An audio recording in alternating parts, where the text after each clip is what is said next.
এই ছেলেটি প্রথমবার ক্যাসিনোতে আসে আর তার সমস্ত জমানো টাকা বাজিতে লাগিয়ে দেয়, কেননা ছেলেটির কাছে ভবিষ্যৎ বলতে পারা জাদুর ফোন ছিল, যেটার মেসেজে লেখা ছিল সমস্ত টাকা বাজিতে লাগিয়ে দাও। সেখানে থাকা লোকেরা ছেলেটির এই অদ্ভুত আচরণে বেশ হতবাক হয়ে যায়, আর তখনই ছেলেটি টাস খেলতে শুরু করে আর দ্বিতীয় কার্ডেই সে সমস্ত টাকা জিতে যায়। ছেলেটা সব টাকা নিয়ে সেখান থেকে চলেই যাচ্ছিল, তখনই ফোনে আবার একটা মেসেজ আসে যেখানে লেখা ছিল 13 নম্বর স্লট মেশিনে বাজি লাগাও। ছেলেটা 13 নম্বর স্লট মেশিন খুঁজতে শুরু করে, কিন্তু মেশিনের কাছে যেতেই দেখে সেখানে আগে থেকেই একজন গেম খেলছে। তখনই তার ফোনে মেসেজ আসে যে 3টি স্পিনের পর 4 নম্বর স্পিনে জ্যাকপট পাওয়া যাবে। সামনের লোকটি 3টা স্পিন খেলেও নেয়। চতুর্থ বারের সময় ছেলেটি সামনে থাকা লোকটিকে তার জায়গাটি দিয়ে দিতে বলে, তবে লোকটি বলে আমার গার্লফ্রেন্ড চায় আমি এটা খেলি।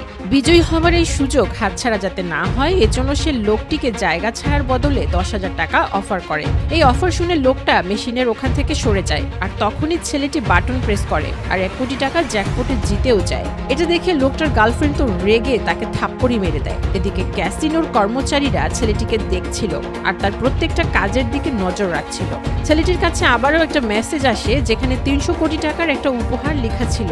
ছেলেটা সবচেয়ে বড় স্লট মেশিনের কাছে গিয়ে একটা 10,000 টাকার নোট ফেলে আর পর মুহূর্তেই মেশিনটি চলতে শুরু করে।